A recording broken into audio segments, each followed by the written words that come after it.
Hello students, you welcome back in online class of zoology. देखिए, last time हमने study किया था हार्डवानिया के बारे में, जिसमें क्लासिफिकेशन से लेकर के कई प्रकार के एनाटॉमिकल सिस्टम्स हमने स्टडी किए थे, जैसे कि digestive system, respiratory system, nervous system. ऐसे सिस्टम जो है हमने स्टडी किए थे। और आज हम शुरू करने जा रहे हैं। देखिए, सेफेलोकॉर्डेट। देखिए, सेफेलोकॉर्डेट क्या है? एक रेनिएटा का ही जो है एक पार्ट है।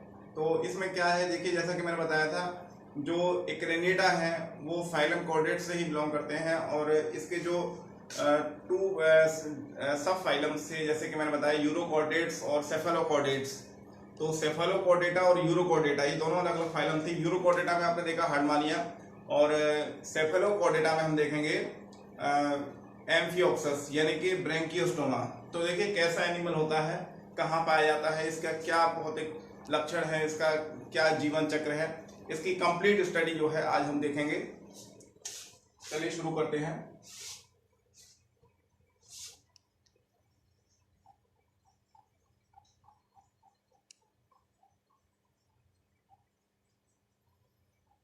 देखिए, हमारे सामने ब्रैंकियोस्टोमा है और हम इसको शुरू करने जा रहे हैं। देखिए, इसको ब्रैंकियोस्टोमा भी कहते हैं और कभी कभी इसको एम्फियोक्सस भी कहते हैं। तो कंफ्यूज होने की जरूरत नहीं है, दोनों एक ही चीज है। चलिए शुरू करते हैं। देखिए, कोई भी एनिमल है, उसको शुरू करने से पहले उसका जो कंप्लीट स्टडी है, कई स्टेप्स में हमको करनी होती है। जो स्टेप्स थे, खास स्टेप्स थे, वो मैंने पहली वीडियो में शुरुआत में आपको इंट्रोडक्शन में बता दिए थे। तो वो उसी तरह से हम जो है स्टेप बाय स्टेप चलेंगे यहाँ पे। तो ब्रैंकियोस्टोमा, इसको सबसे पहले हम देख लेते हैं, इसकी सिस्टमेटिक पोजीशन क्या है, यानी कि क्लासिफिकेशन देख लेते हैं इसका।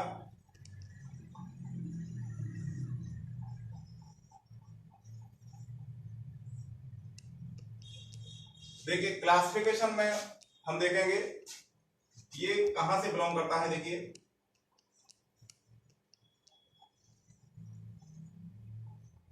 किंगडम एनिमल, भाई जंतु है तो जनरली है कि जंतु जगत में ही रखा जाएगा, इसको जगत जंतु हो जाएगा। इसके बाद फाइलम, फाइलम जो है कॉर्डेटा। ओके, तो फाइलम जो है कॉर्डेटा रहेगा, ध्यान रखेंगे। जो सेफेलोकॉर्डेट है वो इसका सब फाइलम है, वो इसका फाइलम नहीं है, वो इसका सब फाइलम है। तो जिसको कि हम कह सकते हैं कि जो फाइलम का जो डिवीजन है वो है। इसके बाद देखिए, देखेंगे हम ग्रुप क्या है इसका। ग्रुप एक्रेनिटा, एक्रेनिटा यानी कि सिर नहीं है इनमें, इसलिए इनको एक्रेनिटा में रखा है। एक्रेनिटा में वही एनिमल्स रखे जाते हैं जिनमें कि स्पष्ट सिर नहीं पाया जाता, हेड नहीं पाया जाता जिनमें। अब इसी के बाद देखेंगे सब फाइलम के बाद, देखिए सॉरी ग्रुप के बाद देखेंगे इसका सब फाइलम। सब फाइलम में अब आप मेंशन कर देंगे सेफेलोकॉर्डेट, सेफेलोकॉर्डेट। ठीक है, तो ये आपका जो है सेफेलोकॉर्डेट हो जाएगा सब फाइलम, यानी कि ग्रुप के बाद जो है आपने सब फाइलम लिख दिया सेफेलोकॉर्डेट। इसके बाद फाइनली जो है क्लास आ जाएगी, क्लास हो जाएगी इसकी लेप्टोकार्डी, क्योंकि इस प्रकार के जो एनिमल हैं जो जमीन में बिल बना करके रहते हैं वो लेप्टोकार्डी,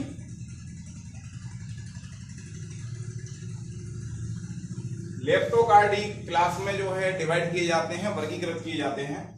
तो इसी तरह से आगे देख लेते हैं। क्लास के बाद जो फाइनल जो लास्ट चीज है हमारी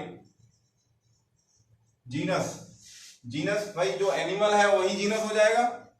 जीनस में हमेशा जो एनिमल होता है उसी को डाल देते हैं। ब्रैंकियोस्टोमा,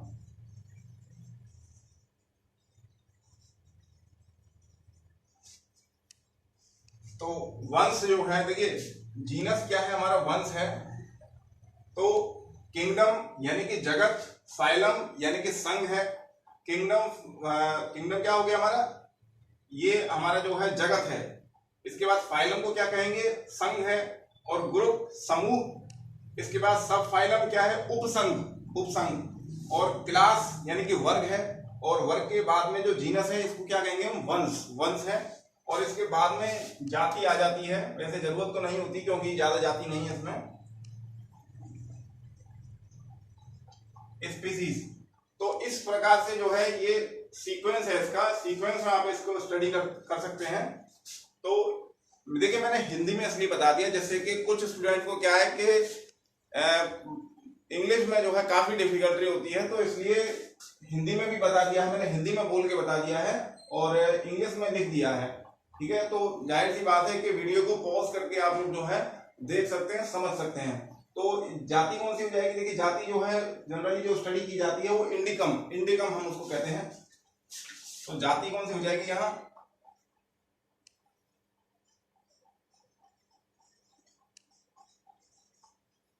इंडिकम। ठीक है, तो इंडिकम इसकी जाति हो जाएगी। तो ये है इसकी सिस्टमैटिक पोजीशन। इस प्रकार से आप इसको सबसे पहले वर्गीकृत कर देंगे इसकी सिस्टमैटिक पोजीशन में।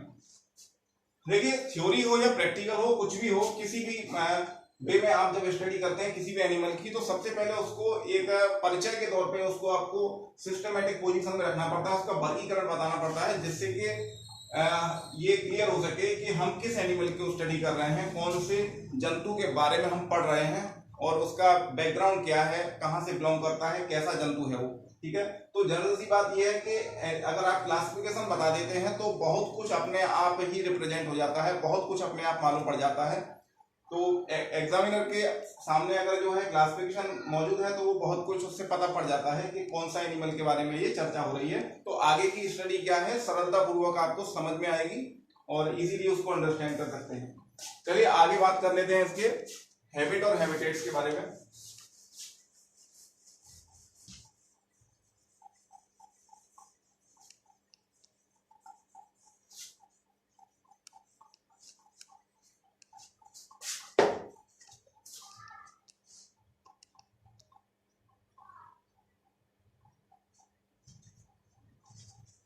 चलिए देखते हैं habits and habitat, habit and habitats.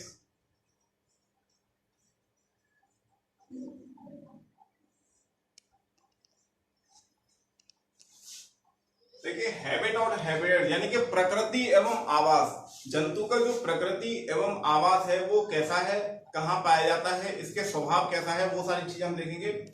देखिए एक चीज और मैं कहना चाहूंगा कि कुछ स्टूडेंट्स को जो है प्रॉब्लम हो रही होगी, मुझे ऐसा फील हो रहा है कि नोट्स बनाने में। देखिए नोट्स क्या है कि क्लास में जब स्टडी होती है तो नोट्स जो है एक प्रॉपर वे में आपको डिक्टेट कर दिए जाते हैं, ओरली जो है लिखवा दिए जाते हैं।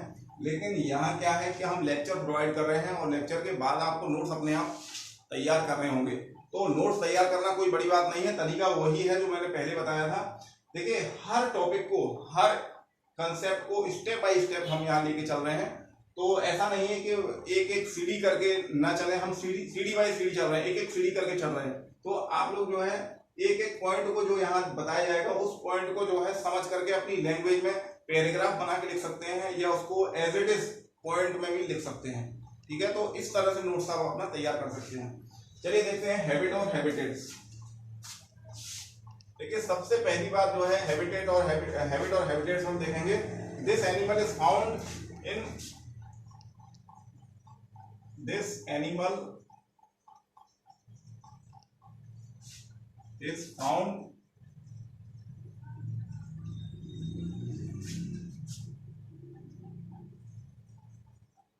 सैंडी लैंड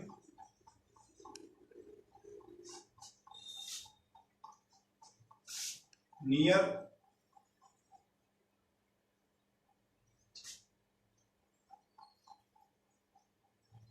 ओशियंस, समुद्र के किनारे, समुद्र के तटीय क्षेत्र में पाया जाता है। ये क्या है कि समुद्र के जो तटीय मैदान है, जो रेतीला एरिया जो होता है, समुद्र के किनारे जो रेतीला एरिया होता है वहां पर ये पाए जाते हैं जंतु। लगभग सभी समुद्रों के किनारे में ये जंतु आसानी से मिल सकता है आपको सरलतापूर्वक। पहली बात। दूसरी चीज इसमें हम देखेंगे, it lives in hole, it lives in hole, it lives in hole but keeps their mouth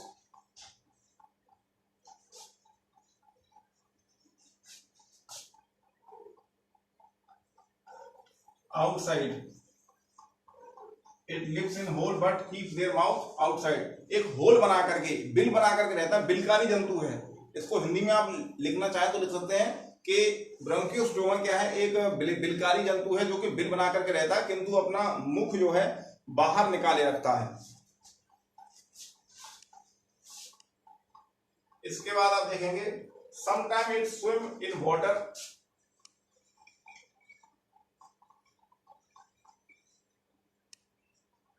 it swims in water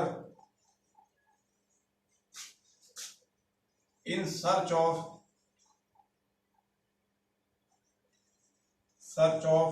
food, in search of food and reproduction,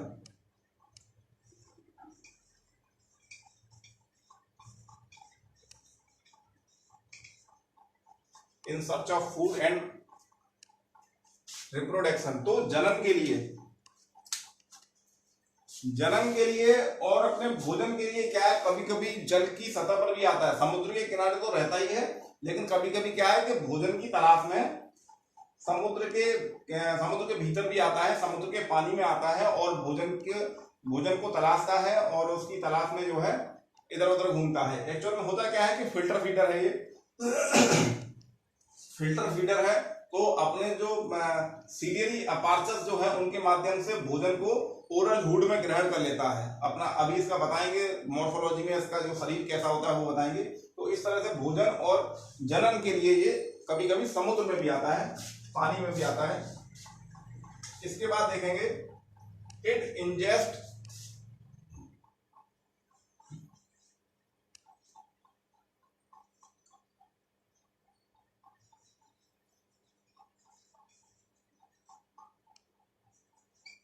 Amphioxus ingest planktonic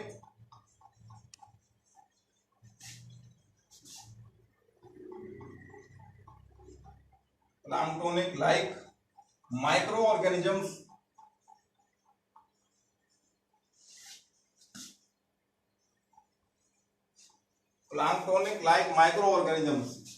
तो भोजन के रूप में क्या है कि प्लांक्टोनिक प्रकार के जो भोजन है उनको ग्रहण करता है अपने बॉडी में, अपने ऊर्जा प्राप्त करने के लिए। तो ये कुछ इसका स्वभाव है। बॉडी जो है इसकी एक मछली के समान होती है, जैसे कि एक नॉर्मल मछली होती है, उसमें फिन्स होते हैं, पीछे की साइड फिन्स होते हैं, वेंट्रल डोर्सल फिन्स जो है प्रेजेंट होते हैं इसमें, तो मछली के समान आकृति होती है। तो ये इसका स्वभाव है, इस प्रकार का इसका नेचर पाया जाता है, स्वभाव पाया जाता है, और जल में और स्थल में दोनों ही जगह वैसे पाया जाता है। लेकिन मोस्टली जो है इसका जो आवास है वो जल में बिल बना करके रहने का होता है। केवल भोजन के लिए और जनन के लिए ये समुद्री जल में प्रवेश करता है और तैरता है। चलिए अब देख लेते हैं इसकी मॉर्फोलॉजी।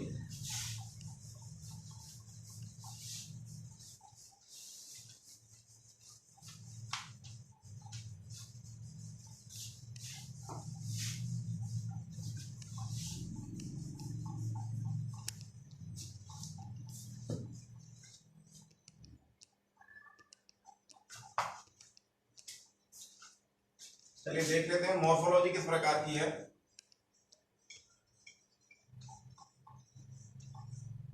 मॉर्फोलॉजी यानी कि आकार की क्या है, किस प्रकार की होती है वो देख रहे हैं हम।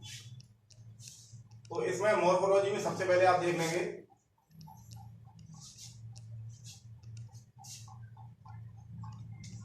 इट इज कॉमनली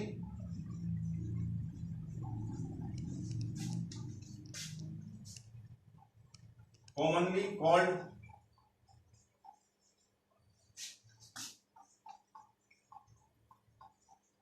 लैंसलेट और लैंसेट। लैंसलेट और या लैंसेट इसको कॉमनली कहा जाता है, इस नाम से इसको जाना जाता है, कॉमन जो उसका नेम है उस प्रकार से इसको जानते हैं। दूसरी चीज इसमें देखेंगे, it is 5 centimetre long, it is 5 centimetre long and looks like a fish।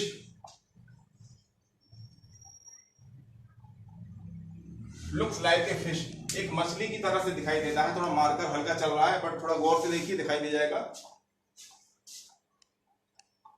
It is 5 centimetre long and looks like a fish, एक मछली की तरह से दिख रहा है। देखिए 5 सेंटीमीटर साइज कोई ज्यादा बड़ा साइज नहीं होता, एक इतना हाथ भर का साइज होता है, इतने से साइज में पाया जाता है केवल ये, और मछली के समान आकृति होती है, जैसा कि मैंने अभी जस्ट बताया था कि मछली की तरह ये दिखाई देता है। तो इसी के साथ देखेंगे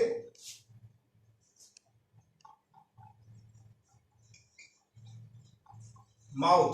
देखिए जो माउथ है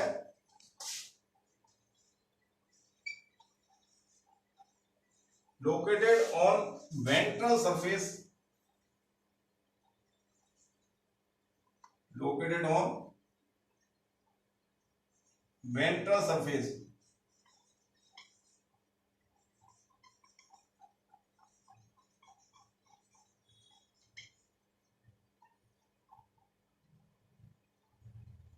वेंट्रल सरफेस ब्रैकेट में लिख देते हैं।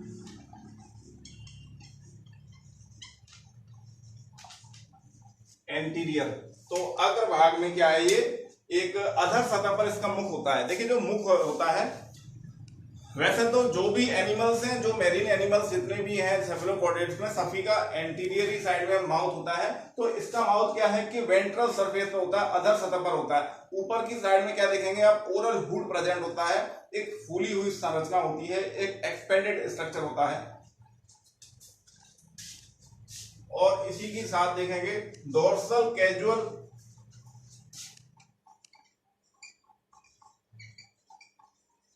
Dorsal ventral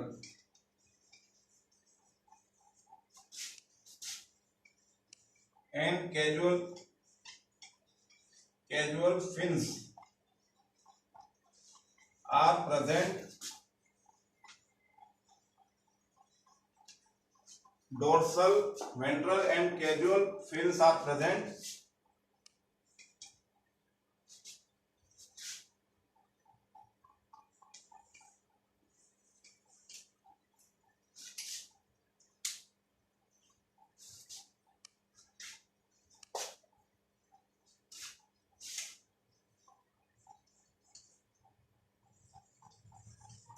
each fins are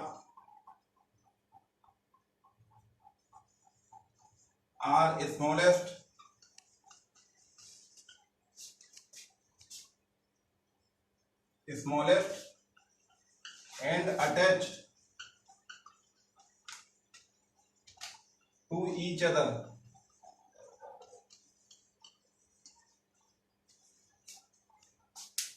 Each fins are smallest and attached to each other। देखिए कम दिखाई दे रहा है मगर जो है सुनाई दे रहा होगा आपको, दिखाई कम दे रहा है मगर सुनाई जरूर दे रहा होगा।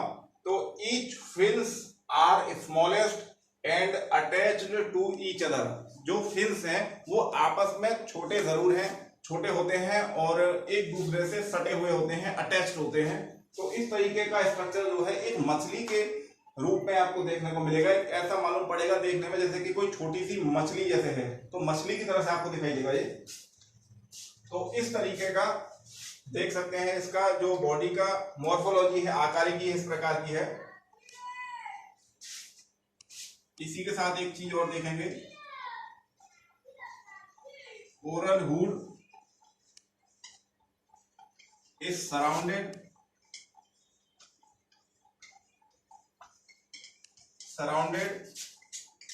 by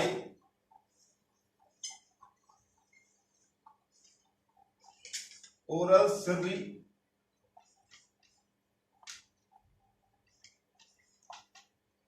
oral Sirri.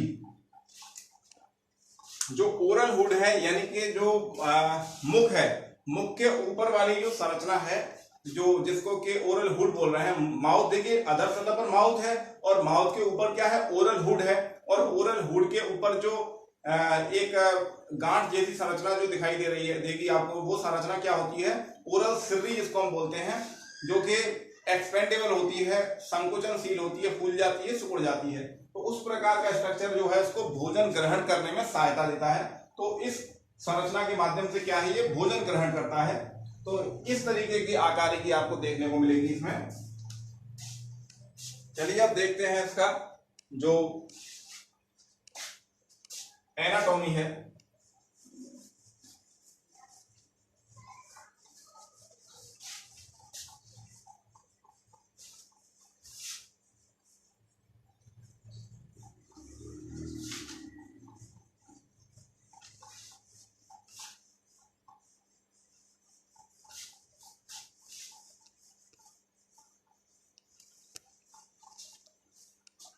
चलिए अब आ जाते हैं एनाटॉमी में।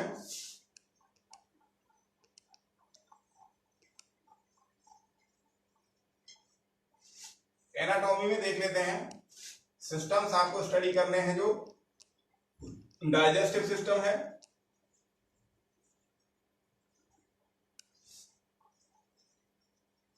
इसके बाद रेस्पिरेटरी सिस्टम होगा,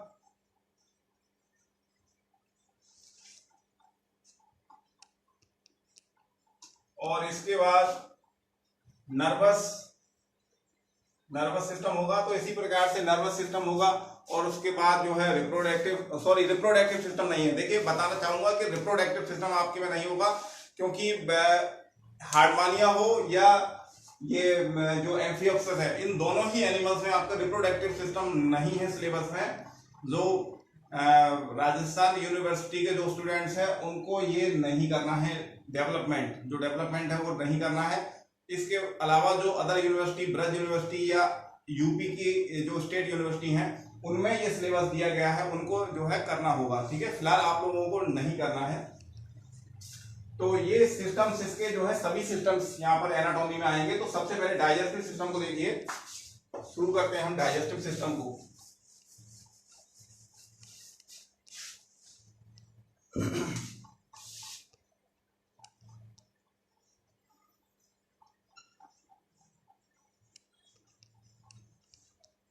देखिए ये है इसका डाइजेस्टिव सिस्टम, और डाइजेस्टिव सिस्टम देखिए उसी प्रकार से है जैसे कि अदर एनिमल्स में देखा। बहुत सिंपल तरीका है इसको याद रखने का, समझने का, एक वही तरीका है।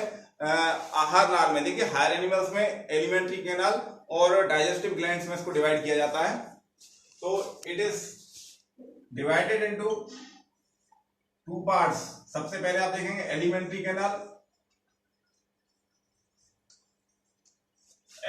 कैनाल यानी कि आहार नाल, और दूसरी चीज है डाइजेस्टिव ग्लैंड।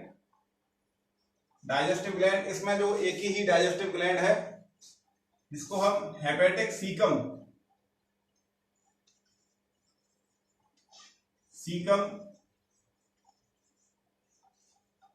के नाम से जानते हैं। तो हेपेटिक सीकम डाइजेस्टिव ग्लैंड है और आहार नाल है। यहाँ एक खास बात यह है, देखिए जो आहार नाल है जंतु की, वो काफी कॉम्प्लिकेटेड है। देखिए बाकी एनिमल्स में क्या है कि जो आहार नाल होती है सरल और साधारण होती है, यहाँ आहार नाल थोड़ी कॉम्प्लिकेटेड है, जटिल है। यानी कि बहुत सारे अंग इससे जुड़े हुए हैं, और वो अंग जो है कि किसी स्पेसिफिक फंक्शन के लिए, किसी कार्य के लिए रेस्पॉन्सिबल है। तो कौन कौन से फंक्शन है, कौन कौन से पार्ट्स हैं एलिमेंट्री कैनाल के, चलिए देख लेते हैं एक बार। यहाँ वन बाय वन हम स्टडी करेंगे। सबसे पहले एलिमेंट्री कैनाल को देख लेते हैं। सबसे पहले यहाँ आप देखेंगे माउथ से स्टार्ट होती है। देखिए एलिमेंट्री कैनाल यानी कि आहार नाल क्या है, मुख से लेकर के गुदा तक, मल द्वार तक जो भी नलिका है, जो भी रास्ता है, जो भी पाथवे है, वो आहार नाल है। तो वो आहार नाल कहां से स्टार्ट होगी, सबसे पहला पार्ट होगा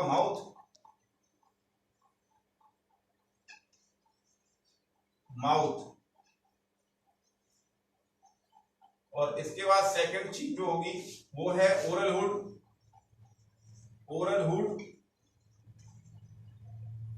और तीसरी चीज जो है वो बक्कल कैविटी होगी।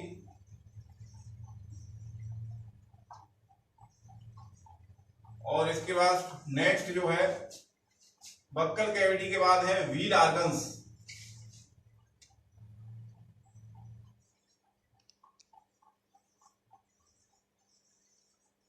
व्हील ऑर्गन्स हैं। व्हील ऑर्गन्स के बाद आप देखेंगे वेलम। ये भी क्या है, एक प्रकार का कनेक्शन होता है जोड़ने वाला, यानी कि फेरिंग्स को और व्हील ऑर्गन्स को जोड़ने का होता है। इसके बाद नेक्स्ट आप देख सकते हैं फेरिंग्स।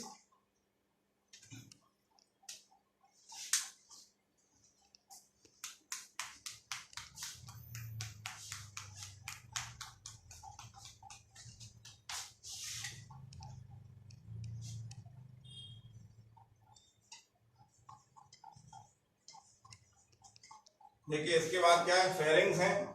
फेरिंग्स के बाद ईसाफेगस।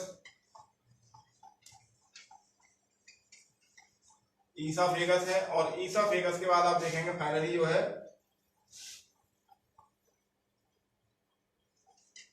स्टोमक।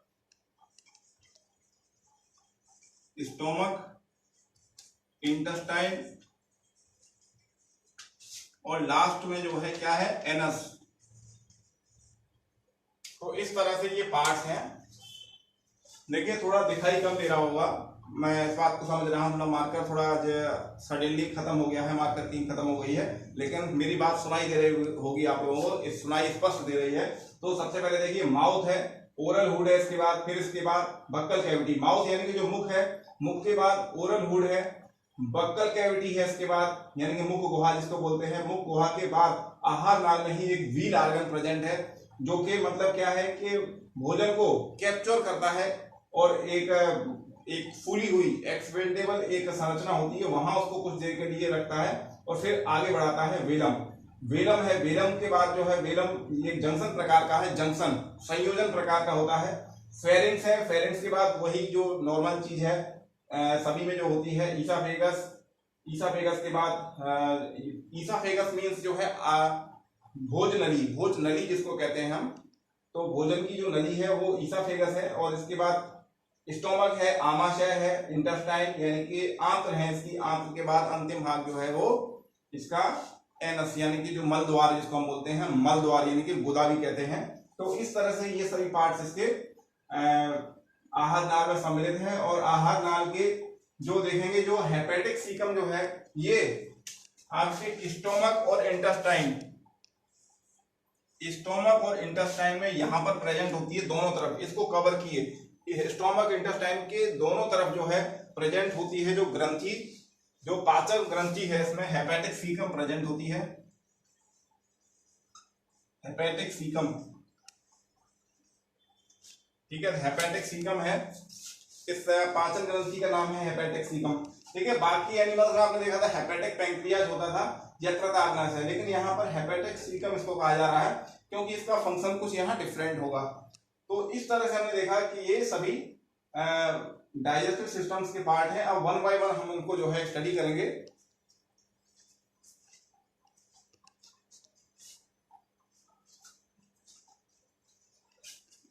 फिलहाल देखिए आज के लिए इतना ही रखते हैं, क्योंकि फिलहाल पेन का मार्कर भी खत्म हो गया है और सॉरी मार्कर की जो इंक है वो खत्म हो चुकी है। और कंटिन्यू करने के लिए नेक्स्ट टाइम हम शुरू कर देंगे इसको। तो ये फिलहाल इंट्रोडक्शन की बेस पे ये आप जो है याद रखेंगे, ये इसका जो एक सीक्वेंस है, सीक्वेंस को याद रखेंगे, माइंड में रखेंगे। और इसके बाद सभी पार्ट्स को थोड़ा थोड़ा पॉइंट्स में आपको लिखना होगा, मेंशन करना होगा। इसके बाद आपका सिस्टम कंप्लीट हो जाएगा। देखिए सभी पार्ट्स को ज्यादा डिटेल में एक्सप्लेन नहीं करना होता है, जितना जरूरत है उसमें 2 चीजों को आपको ध्यान में रखना है। किसी भी पार्ट को जब डिस्क्राइब कर रहे हैं तो उसमें संरचना और उसका कार्य, ये 2 चीजें हमारा टारगेट होता है। ठीक है, तो 2 चीजों को टारगेट लेके चलना है, संरचना और कार्य। माउथ है, कैसी संरचना होती है, क्या काम करता है। ओरल रूट कैसा होता है, क्या काम करता है, कहाँ होता है, लोकेशन भी कभी कभी बता देंगे। तो इस तरह से इन सब चीजों को आपको जो है लेकर के चलना है। ओके, तो चलिए कोई नहीं, फिलहाल आज के लिए इतना ही और मिलता हूं फिर मैं नेक्स्ट वीडियो में आपसे। तब तक आप लोग इस सीक्वेंस को स्टडी करिए और आगे इनको डिटेल में स्टडी करते हैं। तब तक के लिए goodbye and take care.